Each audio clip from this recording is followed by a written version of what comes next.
Good afternoon, everyone, and welcome to week 6 of Insight 2020. It's been a great few weeks so far, and hopefully this week won't disappoint. We're sad to be nearing the end of the festival, but yeah, do catch up on everything on the Midlands Decision Support Centre website as we've been recording all the sessions so far. This afternoon, we're going to be talking about what do analysts bring to the task of leadership. I'm not going to give too much away, but you'll probably guess by the fact that we're doing this session that we think that there's quite a lot. So we're going to be talking about analytical leadership, two terms that you might not have necessarily put together. But as you'll find out more, we definitely think this is something that is worth considering, and we think that analytical development often focuses on the technical elements, which are valid, but also we need to consider the leadership skills of analysts to make the best use of them in decision making in health and care. Before I introduce our speakers, I'm just going to let you know that we're going to be using Mentimeter quite a lot for this session, so hopefully you can see the code on the screen. So if you could go to menti.com and enter the code 3486523. We're going to be using that. So a couple of housekeeping things. Please keep your microphone muted while the speakers are speaking. We're going to be using Mentimeter for questions, and we would encourage you to put questions into Mentimeter. And if you have any technical difficulties, please use the chat box. Please do introduce yourselves in the chat box, and it'd be great to know who's here. We'll also be asking you to do that on Mentimeter, but anonymously, so just in terms of your role and organisation that you work for as well. Yeah, you can use the chat box to ask questions or raise technical issues, but also we'll be encouraging you to put them on Mentimeter, as that's where we'll kind of be tracking them during the panel discussion. We'll be recording this afternoon session, and the link will be sent out afterwards.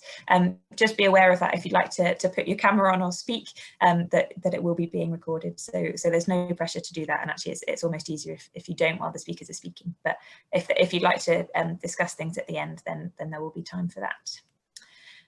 If you'd like to tweet, please use hashtag Insight2020 and tweet us at @_strategy-unit. I think Kate as well is a bit of a tweeter, so I'm sure she'd like to be tweeted. So I'm not sure, what's your Twitter? Is it just at Cheema? Or? It's at Katie Cheema with a Y, Katy. Cheema. Okay. But that's fine. I'll be on Twitter later. You can just retweet me and make me look good. Yeah. Today's panelists, we have me. Well, I'm not really on the panel, I'm just hosting. Fraser Battye, who's a principal consultant at the strategy unit. Kate, who I've already mentioned, who's Director of Health Intelligence at the British Heart Foundation. Anthony Nicholls, who's Head of Intelligence and Analytics at Dudley CCG, and Stephen Wyatt, who's Head of Strategic Analytics at the Strategy Unit. And we're going to be picking their brains about what they think analytical leadership means and asking them a bit about their story. So be prepared to get to know them all a bit better and hear hopefully some pearls of wisdom from each of them. Just a quick plug for the final week of Insight 2020. Tomorrow we've got I think it's a pre-recorded interview with Hashi Mohammed talking about health inequalities and his book, People Like Us. On Wednesday, you'll see Fraser and I again talking about population health management and are we ready to adopt population health management. On Wednesday afternoon, there's going to be a session, I think this is a crossover with the NHSR conference, I'm not sure if, I think it is, which is about accessing the data and code that underpins the decision support unit analysis of healthcare use at the end of life. So if you came a couple of weeks ago and heard Justine present the results from that, this will be a chance to dig into the code and learn a bit more about how that analysis was produced. On Thursday, we've got a session with Professor Al Mully exploring the pyramidal 3 dialogue framework to address the decision quality challenge. So I'll be thinking about how we can do shared decision making with patients and clinicians and actually have different conversations to address decision quality. And finally, we've got our festival finale, a panel discussion on decision making, what's next.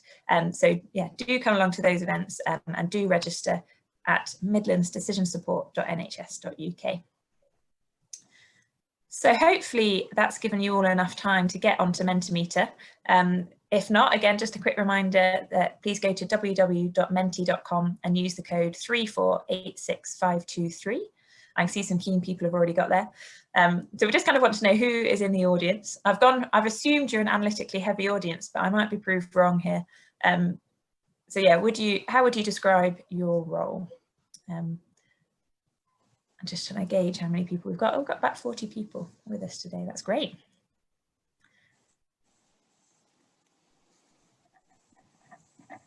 Just give everyone a bit of time.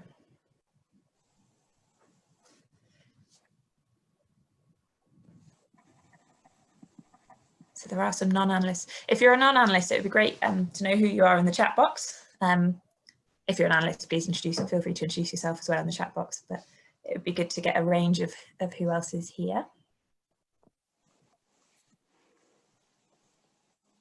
Ah, quite a few non-analysts.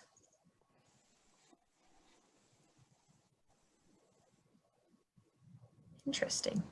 Okay, but so mostly either non-analysts or senior analysts. Some people would describe themselves as analytical leaders. That's great. Please do feel free to chip into discussions as well. Right, the next question for you is, what type of organisation do you work for? I realise I haven't put charity on here. I should have done that for Kate, but I'm going to the other. On. Yeah. Good CSU contingent, that's good.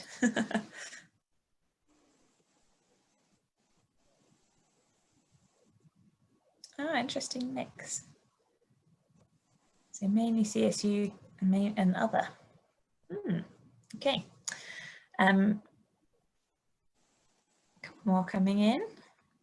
So then my final question for you before we hand over to our panel is, how would you describe a typical leader within health and social care? We're after 3 words from you, I think, and that should start popping up into a word cloud. Be brave. Somebody's got to go. I should have said it so it was hidden, but it's not. So it will be. You'll be able to see when people are less sure on this one. This involves more thinking than just clicking what organisation you work for. Great, somebody's gone for it. Thank you.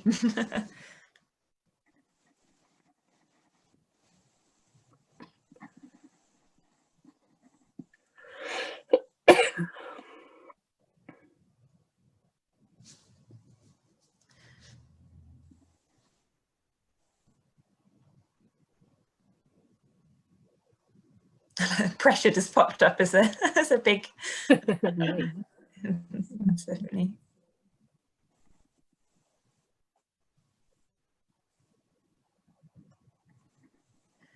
For those of you who have just joined, we're on Mentimeter, so I think hopefully you can see the code there, and do join in on the question.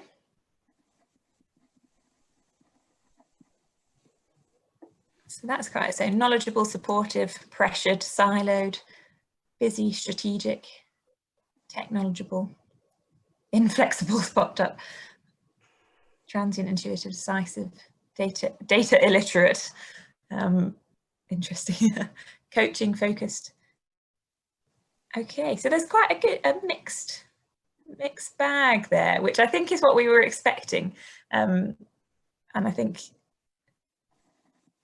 Yeah, okay, right, I'm now going to leave it there, but on the next slide so I'm going to set it up, and so please add your questions for the panel here. So we're going to hand over to our panel now. Fraser's going to effectively be interviewing them, but while they're talking, please do add your questions here, and we may pause. We haven't quite worked out how it will work yet, but we may pause halfway through, or we may just pause at the end for questions for them. But as we're going through, please feel free to add them here. Mentimeter is obviously anonymous, so you can say whatever you like, and we can't find you. But yeah, hope you enjoy the panel, and I'll hand over to Fraser and the team now. Thank you, Lucy, and thank you everyone for inputting your thoughts and identifying yourself so clearly in the Mentimeter. I'm going to, an interview's too grand a term. It's not going to be quite so structured as that. What I'm going to do is lob a set of topics the way of Kate and Stephen and Anthony, and then just ask for their reflections, and also ask them to ask questions of each other and to interact with each other. All themed around this notion of a more analytically literate or analytically minded mode of leadership, and what analysts in particular can do to help bring that about, to become leaders themselves, but also perhaps to influence people already in leadership decisions. What I want to do though, first of all, is just start off by asking the panel to introduce themselves. So we already know your name and where you're from, but so perhaps tell us a wee bit more than that. And Kate, if I could ask you to go first. Sure. So I now revel in the unlikely job title of Director of Health Intelligence at the British Heart Foundation, but came from a vaguely illustrious career in the health service over the previous 17 years, and really still describe myself as a career analyst from a psychology background of all things, but I don't think that's as rare as I once thought it might be. So yeah, social science background, and then through performance reporting kind of career initially, working with back in a long time ago now, showing my age, with primary care trusts, and kind of through that, and then had a bit of a moment about 10 years ago where I got involved in some quality improvement work and never really looked back. Outside, I've worked in every part of the NHS with the exception of a mental health trust. So that's still on the bucket list. So that's the career in a nutshell. And then about just over a year ago, made the move into the charitable sector. I think as a sector, it's probably slightly behind where health and social care is in terms of its use of data, but with a real acknowledgement that understanding the benefits that can bring it is going to be key to their long-term future, even now more than ever, I guess. That's excellent, and also some real opportunity given their role in sort of campaigning and advocacy and data and evidence to that. That's brilliant. Now I think we're in the task of trying to hunt for the analyst who's not gone through some sort of performance function. Anthony, do you want to introduce yourself? Say a bit more about your background as well, please. Yeah. So I started out as a nurse way back in the 1980s in Doncaster Royal Infirmary, and let me tell you, male nurses in South Yorkshire were seen about as frequently as Halley's Comet back in those days. So yeah, it was quite an interesting start, but I had a very varied career from there. Been a medical rep, been involved in healthcare research, worked with the MPSA back in the day around root cause analysis, in the early days of root cause analysis. Done a degree in English literature, but also in clinical decision making, a master's in clinical decision making, and various other things, business development. So quite a really varied background.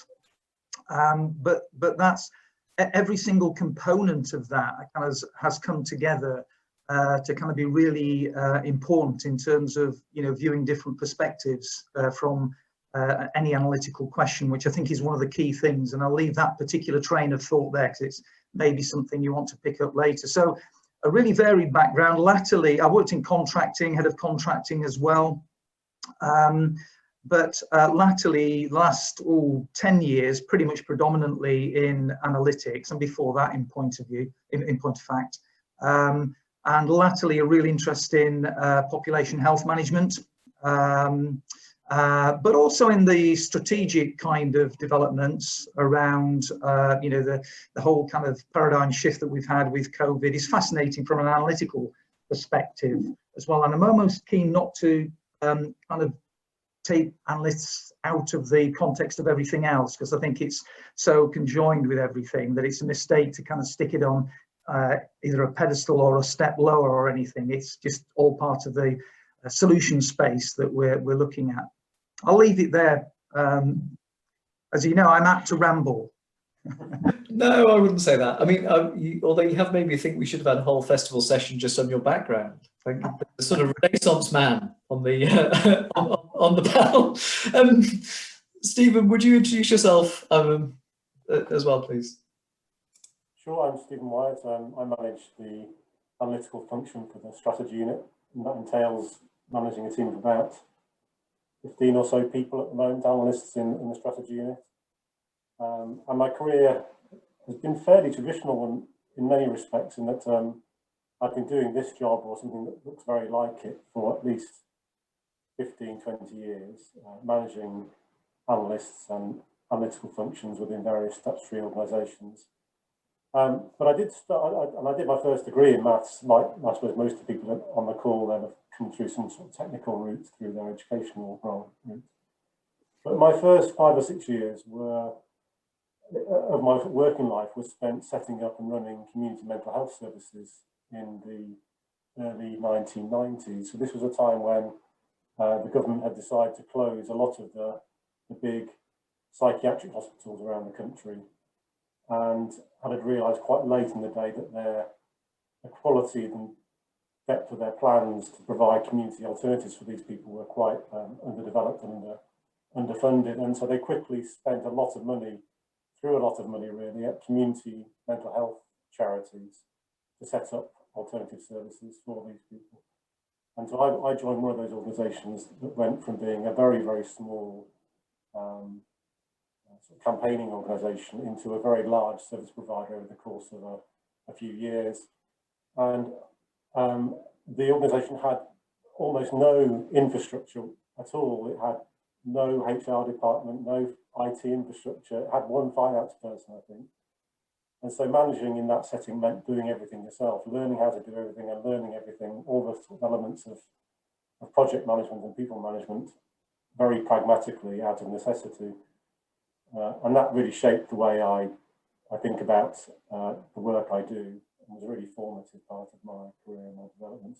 So since then, after 5 or 6 years of doing that, I moved into running analytical teams within the statutory sector. But those first 5 or 6 years were really important to my development.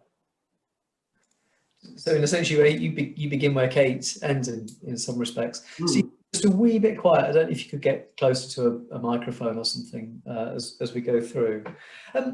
What I'd like to do, first of all, is just try to, in a sense, get each of you to make the case for more analysts as leaders and for a more analytically minded leadership community.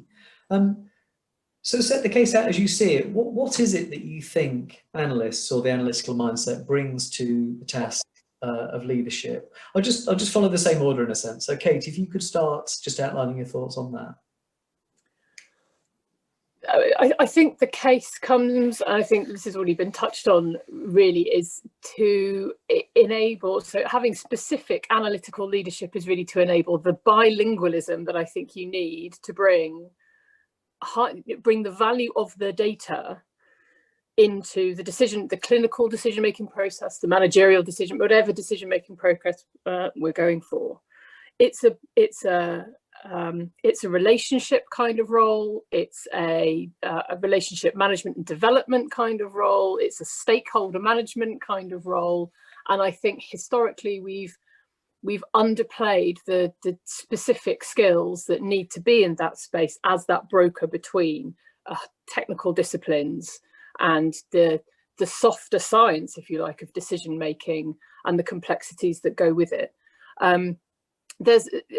Inherent within that role, there's a bit of a dichotomy, because I've presented it as a kind of managing a fairly intellectual process, but also through that you're managing people as well. And we often talk about the value of data in decision making, but the value that the team, that the individuals, that the people bring to it is absolutely critical as well. So an analytical leadership, I think, is quite a unique beast, in that you have not only to manage the technical elements of translation, but also the practicalities of leading people and the complexities that come with all of that. I think we're actually much closer to medicine as a discipline than we might often think. It's a highly technical discipline, lots of knowledge involved, but it's nothing without humanity and empathy. And I think analytical leadership is in exactly that same space, in that we have an impact, direct impact on people's lives, in a whole range of different ways. Without effective analytical or specific leadership in the analytical context, we will lose the technical married with the human that we really need to make the difference. Really like your analogy there with medicine. So another discipline based in technical knowledge, specific technique, ways of knowing, that kind of thing, and also the task of translating to those of us who aren't schooled in that. Let me ask you a semi-leading question.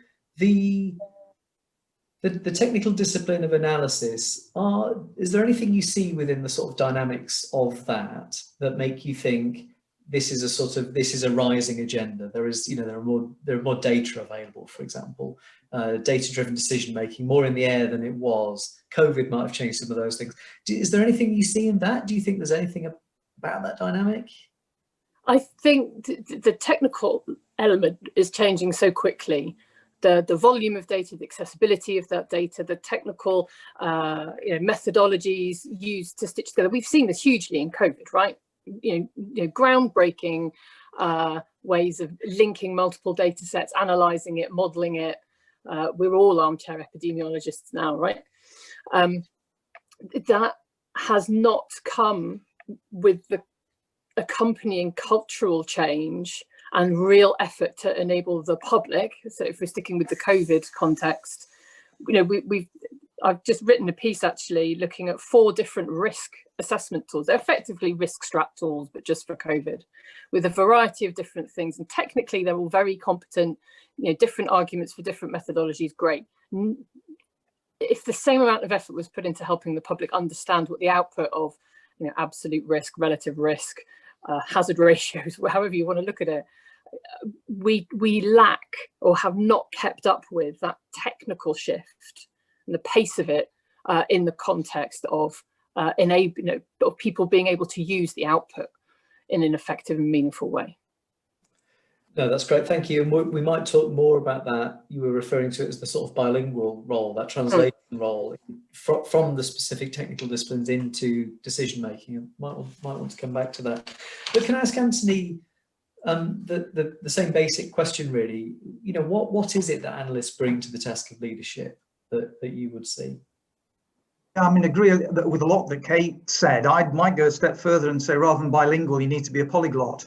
You do need, you need to speak, fluent commissioner, as well as fluent quality lead, as well as fluent financial lead, as well as and on and on and on. Because there are different perspectives that bring with them a whole different meta language, and you need to be able to straddle and speak fluently across those. I mean, I suppose in terms of that leadership, and this might sound very grand, but at its heart, I do believe it, that, I think it's the role of the analytical leader in a system to really help the other leaders to the dispositive reason. And that's a phrase that I've grown to love, actually, from Kurt Bayer, who's an Austrian philosopher. Not a likely kind of link from this event, I know, but he was a philosopher who had a kind of legal background, and the definition of a dispositive reason is the one that defeats all of the competing reasons for doing other things, and there are always those. And I think the leader analyst actually is the navigator through that kind of all those sort of pitfalls and minefields, to helping leaders really understand and contextualize. Because as Kate was saying, a set of numbers without context is pretty well, it can be dangerous, actually, as well as meaningless.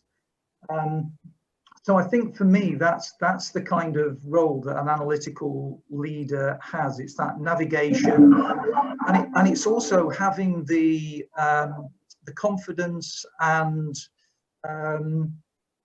the indefatigable enthusiasm, I suppose, to work the solution space. I never look at the specified question. Sorry, you look at the specified question, but never think that's the whole of what needs to be answered, because it rarely is. So I think there's a real broad kind of eclectic mix of factors that you need to tap into, whether it's using problem trees or whatever else, to truly understand the picture around it. And very often you're answering a different but more important question for the leaders in the system. So for me, it's a really important navigation role, anchored to that integrity, which is another important issue, I think, in analytics. You asked that earlier, Fraser, and I think, but the art is, I think, for an analytical leader not to use analytical integrity as a weapon, but use it as a liberator, and show what that can do for the verity of answers and solutions. love the I love the way we're on to Austrian philosophy. Have to. Always, Anthony. I wouldn't expect anything. But one thing I really liked in what you were describing is, yes, there's a set of technical disciplines in the sense of, you know, there will be, you know, statistical and mathematical foundings to the things that analysts do and that they know, but also maybe another layer out from the center of that core set of skills, a set of disciplines around critical thinking, or the structuring of thinking, or the structuring of reasoning, or the taking apart of a question that I so often observe analysts just being so good at, and yet that's not often seen as the sort of frontline skill. It's just good, structured, critical thinking skill, which underpins a whole ton of analysis. Stephen, I know that's something you're really keen on. It's something I've seen you do 1,000 times. So maybe reflect on that, but also again help us to build this case. What is it that analysts bring to the task of leadership? Yeah, I think there's the temptation when posed with a very difficult, challenging question to think that you should know the answer immediately.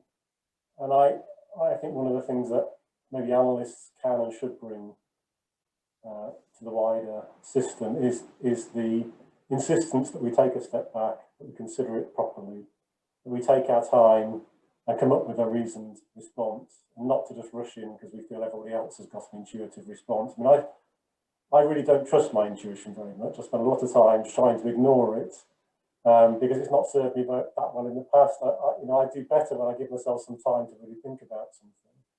And I think when I add value, that's under those sorts of circumstances.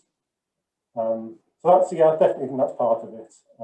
We shouldn't, you know, as my sort of career progresses, I suppose, there's some territory that I feel I've explored quite considerably. And so I have some go-to answers in those sorts of circumstances. So if somebody asks me about hospital standardised mortality rates now, I know what my answer is going to be. I almost don't need to know the second half of the question. But they're still in the minority. In most cases, I want time to think about something deeply. And I'll come back to you with a good response in a week or so. And if you need an answer tomorrow or today even, I'm probably not the person to come and ask, but hopefully I can give you a good answer over a slightly longer period.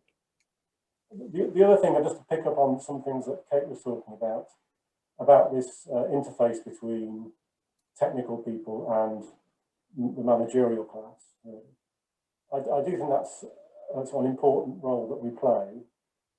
And I think back to my first role as an analyst manager, it was within a local authority, and I came into that job with minimal knowledge of the context that I was going to be working with.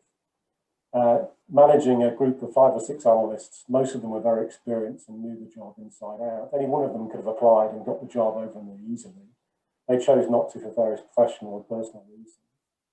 And they could have been quite dismissive towards me, but actually they took me under their wing and were very supportive of me. But the trade was this, that what they wanted from me was clarity on what they were going to be doing, consistency. They were fed up of being told one thing one day and then told to work on something else the next day. And they also wanted from me to stand up and be counted on their behalf on matters of professional integrity.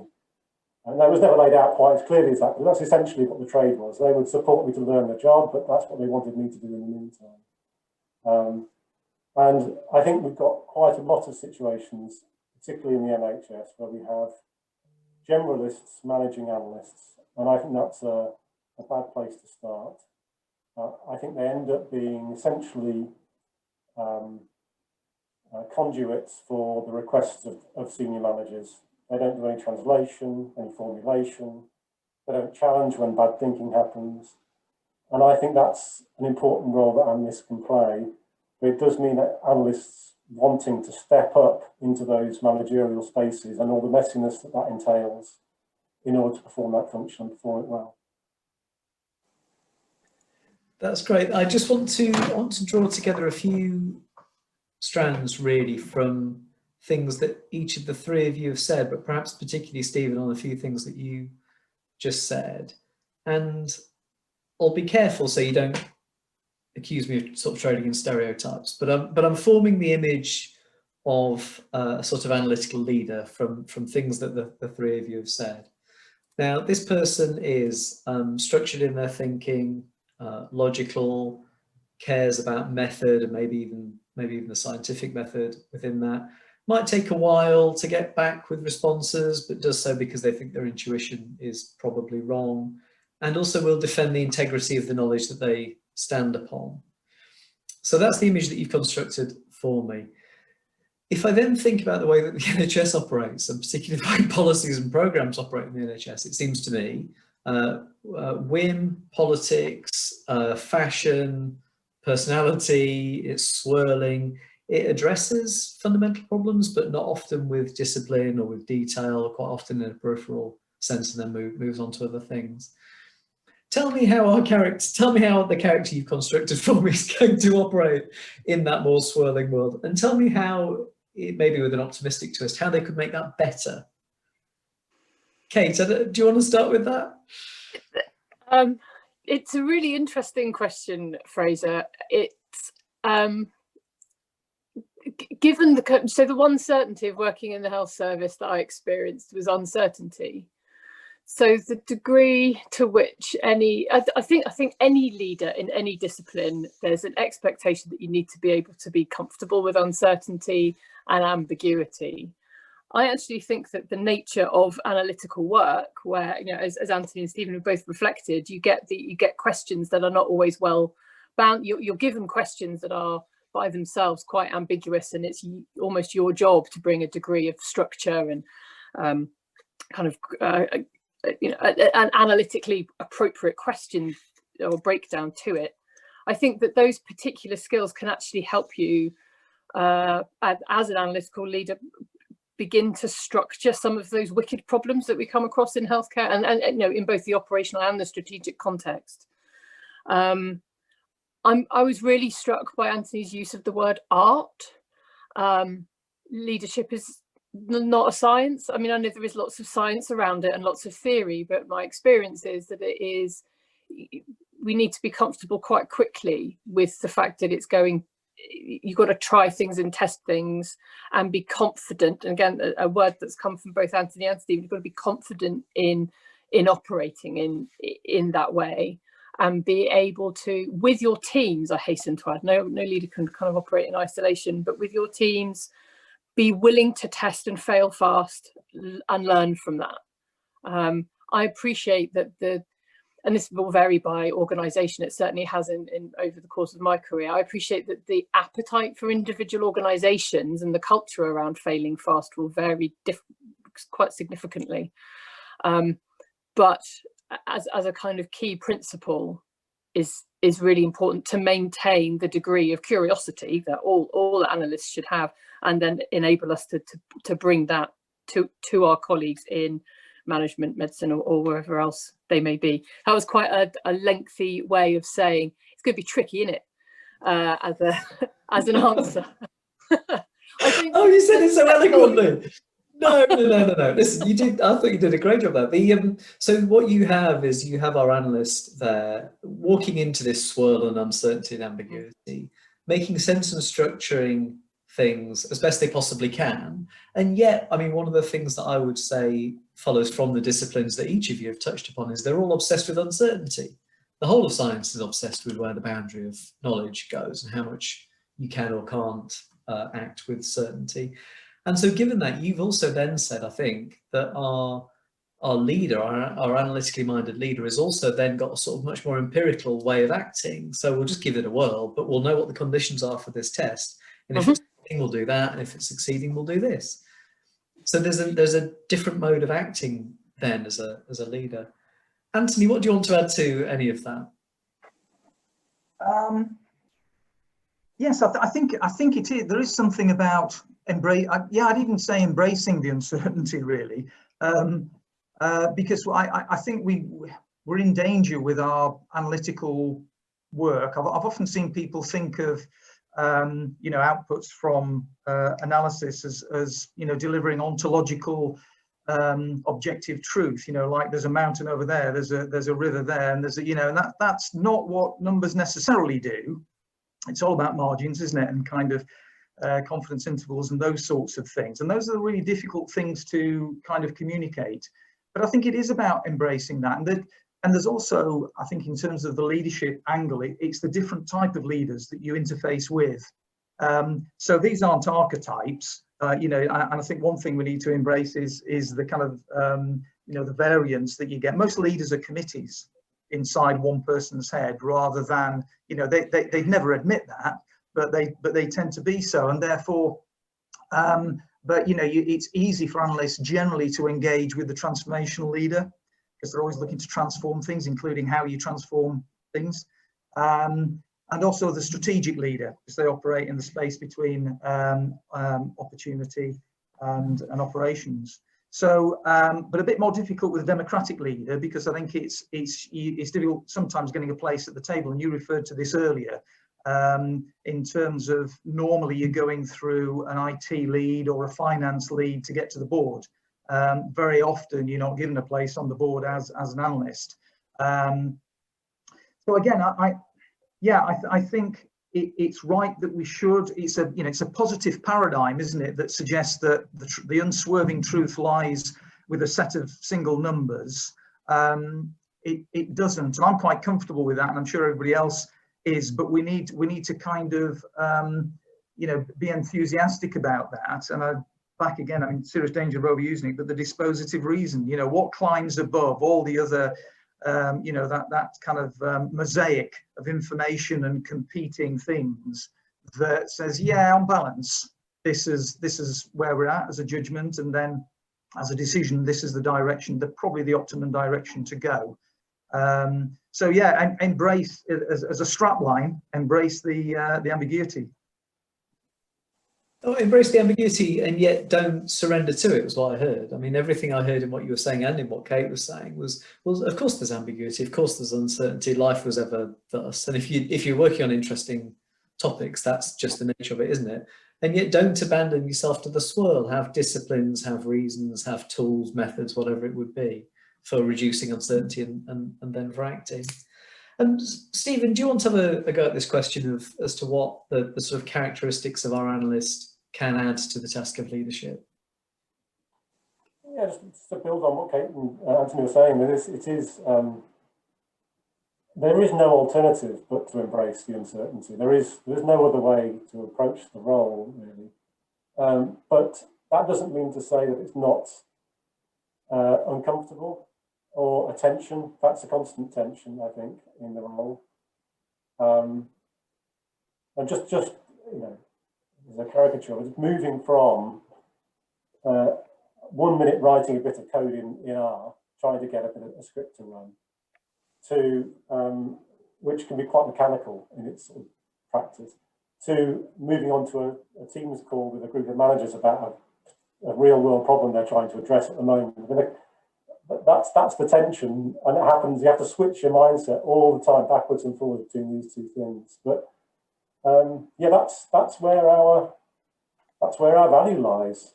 It's being able to, as other people said, being able to straddle those two things and just about live with that. I'm never going to love it, but it is an absolute necessity. There's no other way than to embrace that and to face it.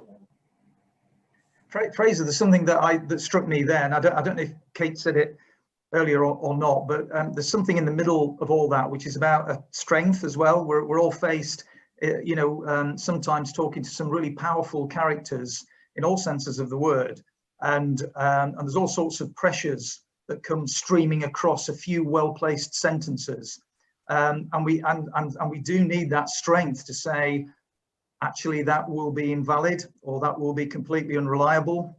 And I'm sure Steve and Kate are nodding because we've all done it on several occasions. But that, as Steve says, that's not always easy. That can be a really uncomfortable few minutes or a bit longer sometimes, and sometimes it takes weeks to resolve even. So there is something about having that strength as well. I agree completely, Anthony.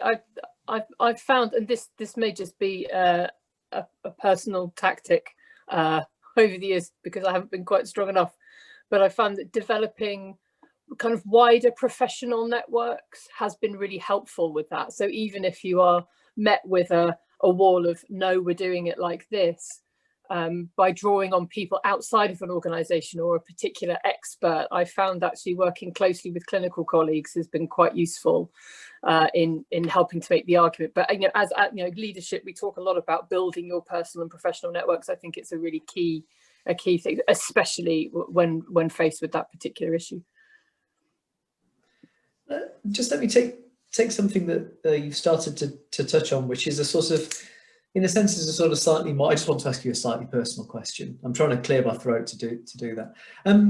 If I don't know how each of you thinks of yourself now. I don't know whether you wake up in the morning and think I'm a leader, and I don't know, although I place heavy bets in the cases that I know well, that none of you left school thinking I'm going to be a leader, and then have done all you can to sort of climb the greasy pole to get to the position where you could say that you are.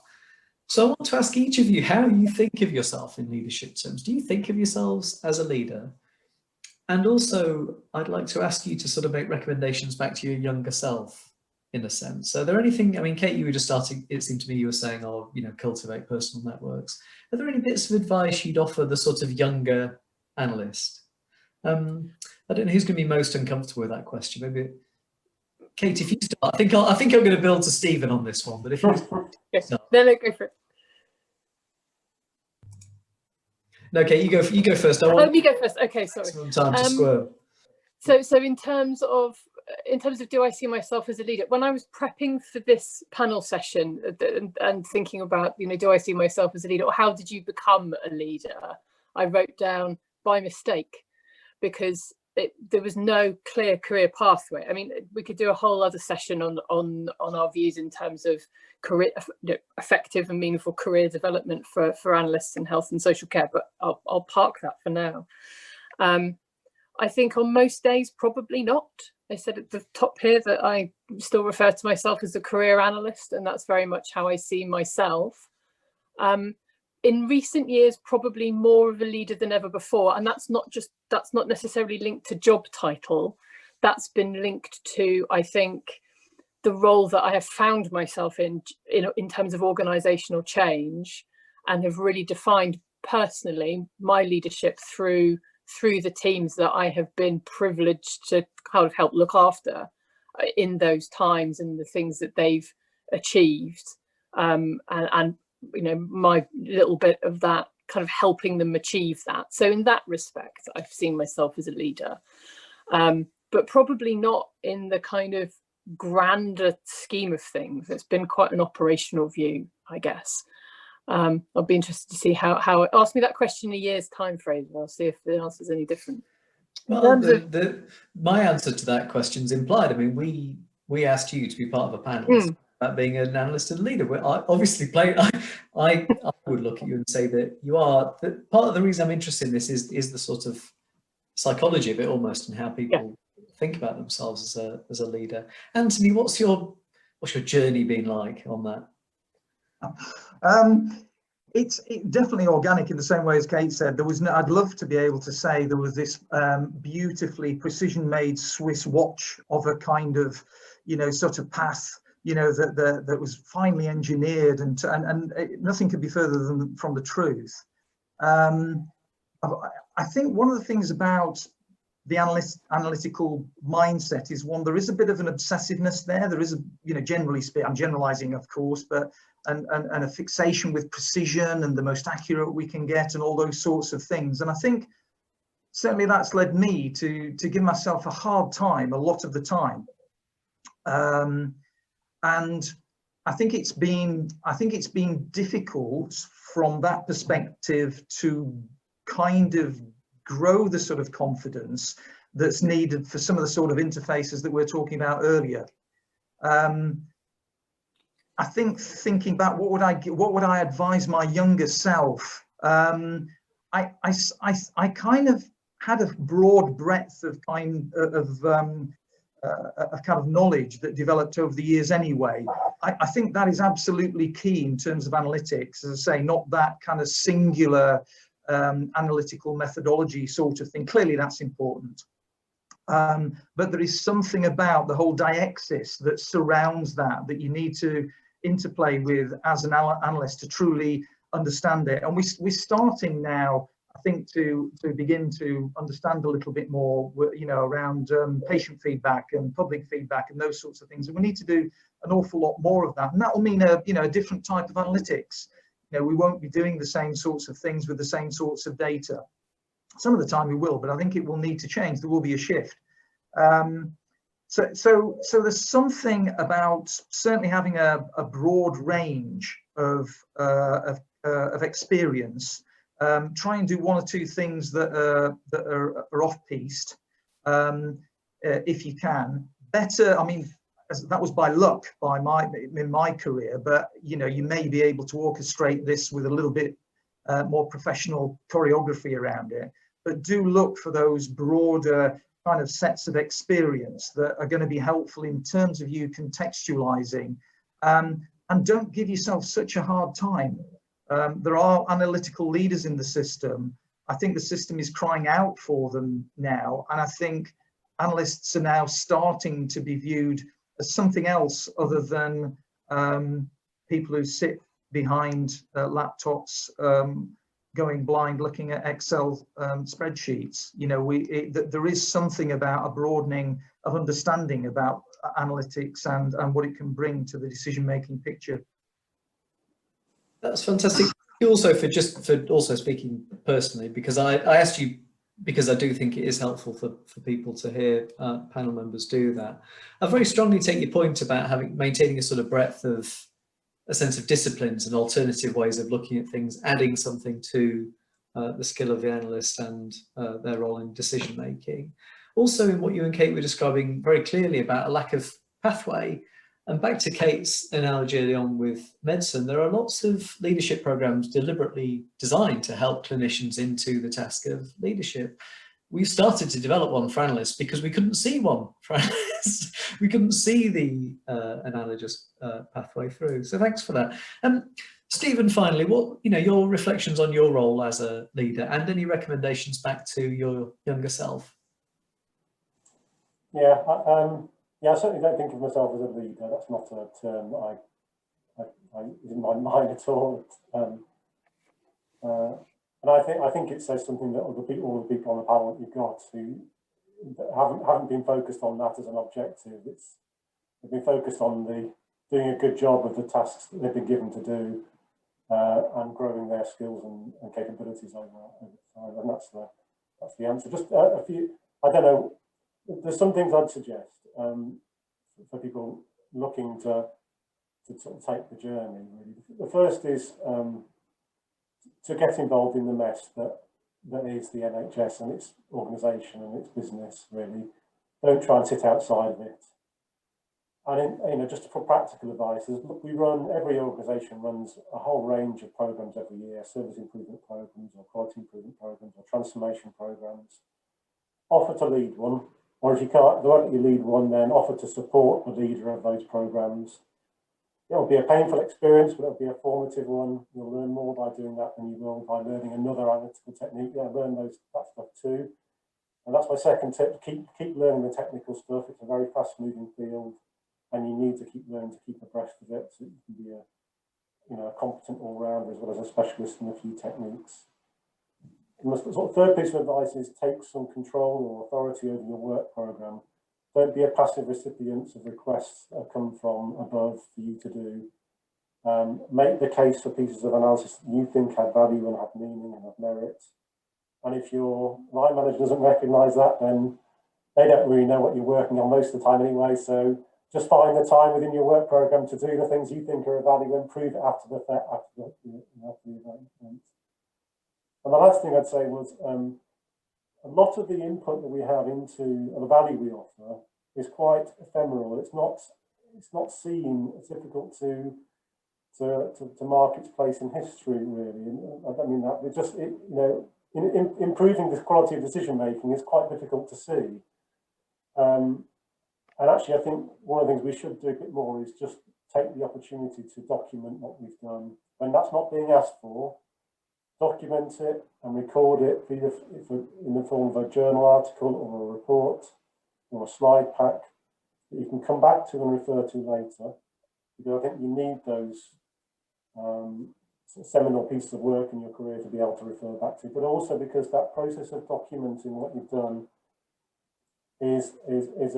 forces you to look at the bigger picture and to think broadly about what it is you're doing and how you're trying to influence decision making. So that's my last thing. Make sure you record what you're doing for the rest of your career. I really enjoyed your last reflection there about how you would show the value of analysis in decision making. My sense is, or at least my intuition on some of that would be that some of the most immediate value is in heading off some areas of a sort of potential madness. So some really bad decisions that might have proceeded were not for the analyst going, you know, how do you know, or stop, or how will we know, or take the step back.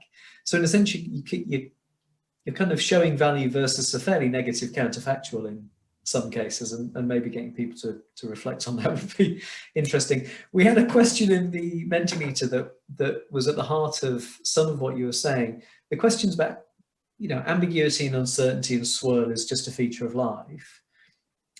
How do we make it more enticing for analysts to embrace that and to walk into it rather than to scurry away from it? So Stephen, you've already had a go at that in a sense. Anthony, Kate, I don't know if you've got any reflections on how to make uncertainty interesting and exciting.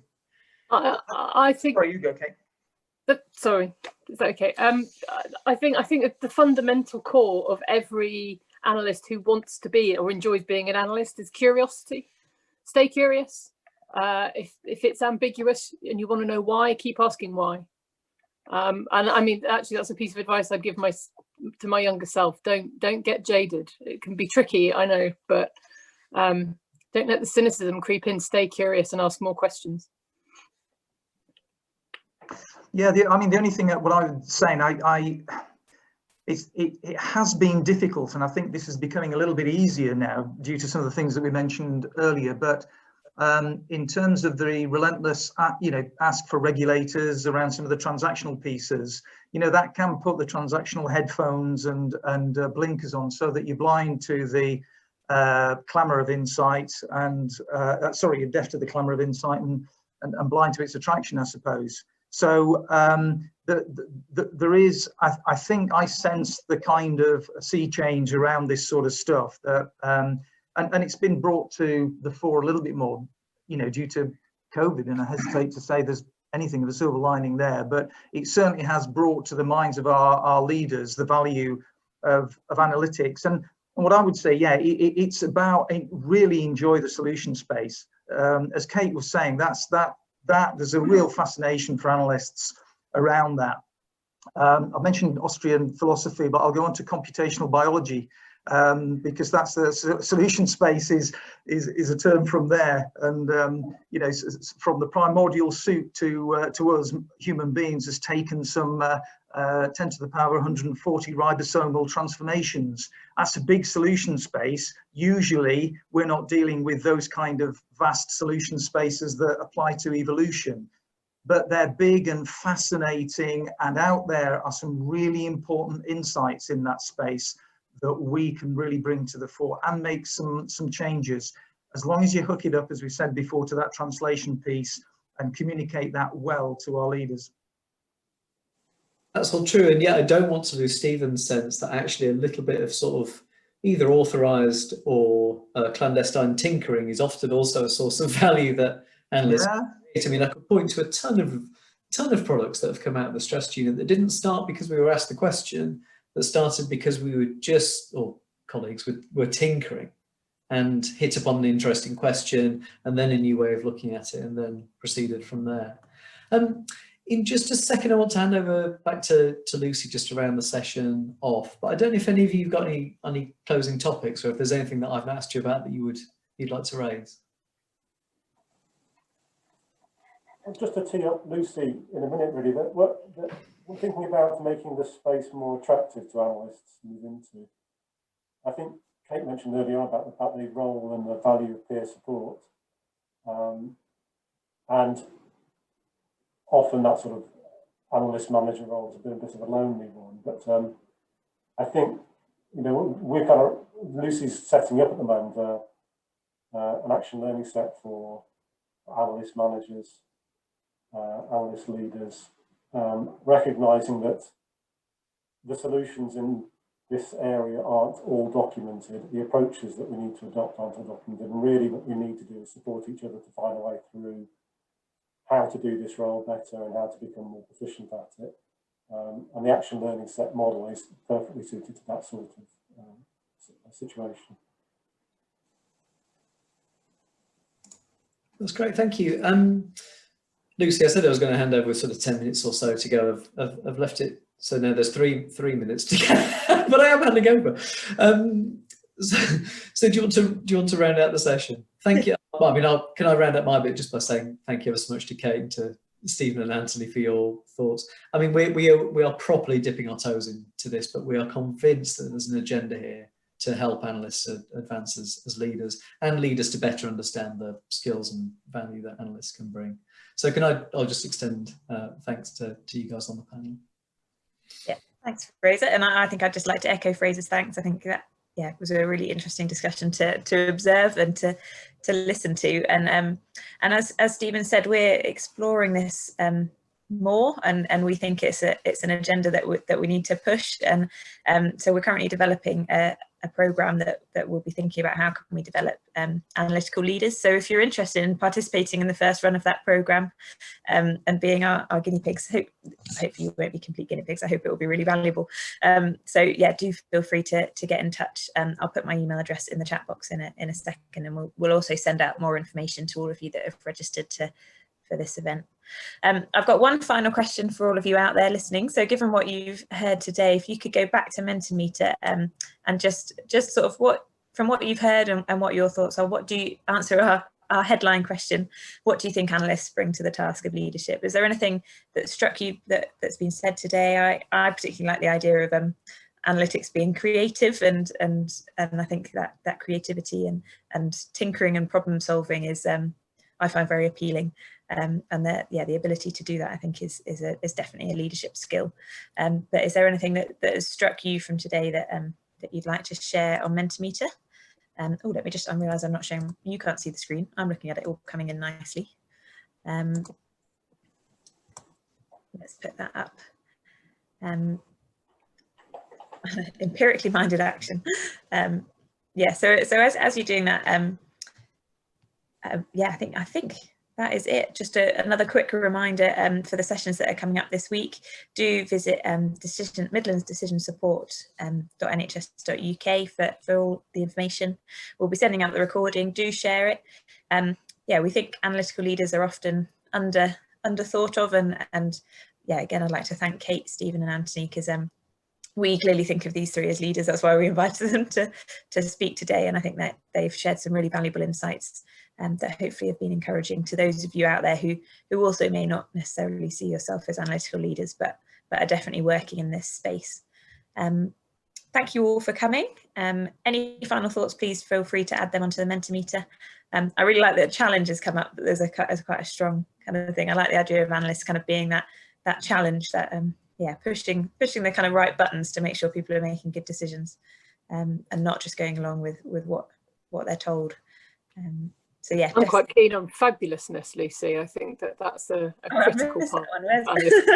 Fabulousness. Oh, I like that. Bird's eye view. What else came up? Multilingualism. Yes. Yeah, polylingualism as it was, isn't it? But yes, fabulousness. I think we should get some more fabulousness. So thank you very much. I think that's it for today, and we would hopefully see you all later on this week. And a final thank you to our speakers and to Fraser for hosting today's session. See you all soon.